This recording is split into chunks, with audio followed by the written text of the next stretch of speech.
Subtle was such a game changer, going back to something that we discussed, like removing things in your life that are not really serving you, that are just, and a lot of times, the hard truth is those are people, and probably people that you've known a really long time. And if you can't kind of reflect back on your own life and make a decision about which people you're spending time with, you're liable to get trapped in a lot of, trapped is probably a strong word, but waste the resource of energy on relationships that aren't getting you, to where you want to go. Is that something you ever struggled with? Like when you knew you had to move on from a situation or a person?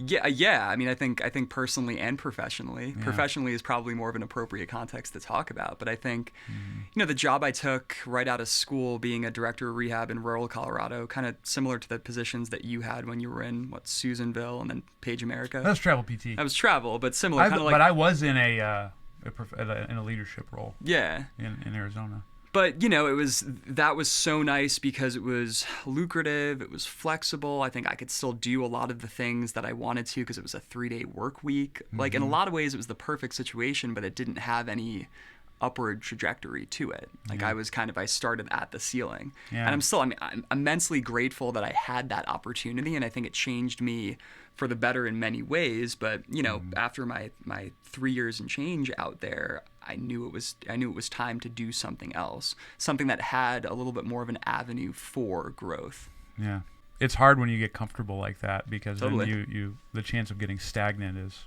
significantly higher, and so you always got to put yourself in slightly uncomfortable positions, I think, to really grow. Yeah, it's a really interesting juxtaposition. I mean, that's something I think about all the time. That type A people, kind of people like you and I. A lot of what drives us is we're not happy with the way things are. But if you let that mindset pervade everything, then you never really enjoy what you have. So it's a really interesting tightrope to balance kind of, as physical therapists, as athletes, as human beings, how do we hold these two seemingly opposing ideas in our heads simultaneously and not kind of fall apart? Yeah, that's hard. Yeah. That's really hard. Yeah.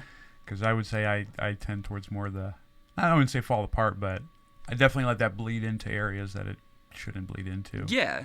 Some things in life are just fine, and they're okay the way they are. They don't need to be optimized. Yeah. There are some things, too, that you got to just keep pushing. Absolutely. I mean, that's how people do great things. Yeah. You're not going to just get this great opportunity, kind of plopped in your lap. For sure. Yeah. How do you find the balance? You probably are better than me. I don't know. I don't think I have a really good answer. I was talking to a mutual friend that we have, Aileen Thompson. Shout out Aileen in Denver. Yo, what up, girl? Level Up Rehab. Yep, Aileen, she's awesome. And she was mentioning this friend that she has, and he is an incredibly high-powered tech broker of some makes boatloads of money, but he's a really, really good chef. And he says that the second he no longer has time to cook each day, that's the line in the sand that he draws between that. That means he's striving too much.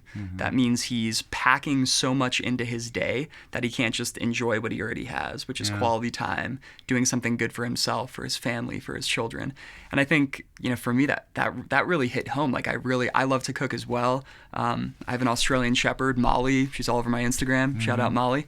But if I can't play Frisbee with her, if I can't take 10 or 15 minutes to do that, that's another...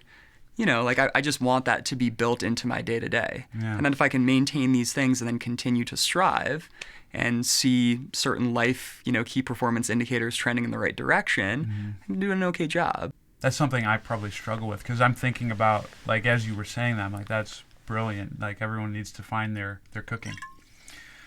And I don't know what mine is.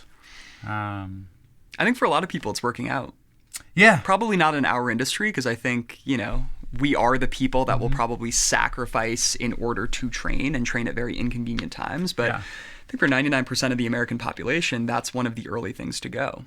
Yeah, that's very reasonable. Yeah. I can't fathom not having that. It's so automatic at this point that there was one time where maybe I didn't work out. And I'll notice it one day. If I had a planned workout and I can't do it, I'm just boom. Yeah. But I've never gotten to the point where I've worked so much that I've had to cut that out. And you do it, and it's like a fucking superpower. Yeah. Right? Yeah. A bleeping superpower, sorry. That's all right. I'll bleep it out afterwards. You're just But gonna make me edit more. But you go about the rest of your day supercharged, knowing that you've done something that's probably more difficult than 90% of the people that you're going to interact with have completed that day. Yeah. Especially for people, like I'm a big morning trainer.